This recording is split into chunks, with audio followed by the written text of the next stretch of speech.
This is the At Home with Zac and TT for the Millwall drive home, reporting on the game that just finished at Hillsborough. Sheffield Wednesday 0. Millwall 0. Jesus, Millwall. We're not a goal-scoring team, but we're normally very hard to break. That's our third game without a goal and 2 clean sheets on the bounce away from home, which, you know, it has its ups and downs, but I think it pretty much shows where we're at. Defensively, we look excellent. Playing the ball out from the back, we look awful. You know, without us giving chances away today, Sheffield Wednesday didn't really create anything, and we created very little going forwards. We started off with, before I say anything else, thank you very much for your comments, your likes, the support of the channel. It really is appreciated. Obviously, Zac's back today, wasn't here after the Norwich game. But we really do appreciate your support for the channel. So thanks very much for that. And now we've got a long break until the 21st. I think we're back.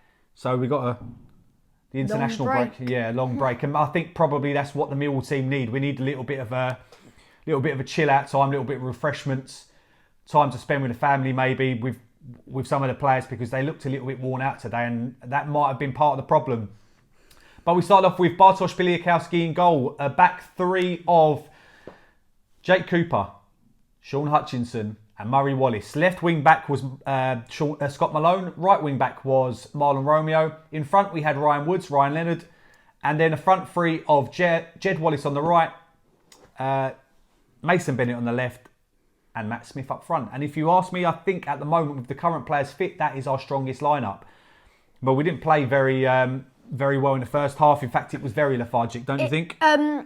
Yes, but if Zahor wasn't injured, 9 times out of 10, I'll just go on to a chance with Mahoney running down the wing, because he got substituted on, running down the wing, crossed it to Matt Smith, and he's in on goal, and he's headed it about a metre away from goal, maybe 2, and 9 times out of 10, Kenneth Zahor would stick that in the back of the net. Forget about Kenneth Zahor. Yeah. 9 times out of 10, Matt Smith buried that. Yeah. Regardless of that, that's in the second half. We're talking about the first half straight away. I don't know why you've jumped straight to the second half chance from Matt Smith. But like I said, we looked very lethargic in the first half and made so many mistakes. You know, Murray Wallace, for the first time I've seen him, caught on possession, gives the ball to Kachunga. Kachunga's running in on goal, he has to hit the target. It's just him and the goalkeeper, and he shanks the ball wide. You know, he uses the outside of his foot and he's curled it wide. He's gone for power, but it's really, really poor from Kachunga and really poor from Murray Wallace. Then Sean Hutchinson plays 2 baffling balls that concedes possession. Fortunately, you know, Bart's on hand to make a great save from one of them, and the other one pitters out. They don't even create a chance from it. We did create a couple of chances in the first half. You know, Bennett getting in down the edge of the box on the left, chips, the ball wouldn't really settle for him, and he clips it up to Malone, who heads the ball just wide. And then one more chance. No, actually, I think Leonard, the ball's come to Leonard on the edge of the box, and he's kind of shanked it wide, which I'd done in football training when I was doing with him earlier. So I'm in no position to talk about players finishing. True. I did think Romeo had a decent first half. I think getting the ball out from the back, you know, he was a bright spark in what was a very, very mundane half of the Lions. But like I said, both teams would have gone in thinking, the game's there for the taking. I thought Sheffield Wednesday pressed really well, and I think that's partly down to the mistakes made at the back, is that we don't like pressure on us at the back, you know, and when teams do pressure, they do force us into making mistakes, and we did that too many times. But we come out in the second half, we get a free kick, 30 yards out, Jed Wallace steps up, and games like this, you know, last season, games like this were decided by moments of magic, certainly by Jed Wallace. Today, he curls the ball using the inside of his right foot, and it goes into the side net, and it was a good strike from Jed. Mr. Windass, Dean Windass's son, had a couple of chances in the second half, both of them well saved. One at the near post and one on the edge of the box. And then Adam Reach, also, you know, he's a very good player in the Championship, also had a couple of good chances. One, he had the edge of the box, and Bart does really well to tip it round the post for a corner. And the other one, the ball's played to the back post to Adam Reach, and he drills it straight at Bart, admittedly, but Bart punches it away. It wasn't really a punch, it was a block. Strong palm. Yeah, parry. It was a parry away. But like I said, we created far too little. There was bits where Malone got down the left and he's tried to drill the ball with Mahoney, who's just come on, would have been free at the far post. He could have cut it back to Smith. But poor decision making in the final third from the line today when we actually did get there. But just sloppy, tired, sloppy performance. And that's never going to, yes, we have got a clean sheet away from home, but you can't, Sheffield Wednesday have started this season atrociously badly, although that they obviously had the points deduction. But you've got to be doing more against teams like that. Maybe it is where we are. Maybe I'm asking too much. Maybe Zac's asking too much of the players. Maybe that's just what we are at the moment. We are a team that defensively are solid, but we create very little throughout 90 minutes. And Zac alluded to the big chance for Matt Smith, where Mahoney has just come on. It's such a good ball. It's a brilliant ball from Conor Mahoney, which wasn't... our corners weren't too bad, actually. Delivery, we had a few corners in the second half. I don't think we had any in the first half. Hutchinson screwed one up. Yeah, and that's, that was a big chance. Other than the Matt Smith one, the corners come into Hutch. He's about 6 yards out. It's a completely free header, and it summed up his game, really.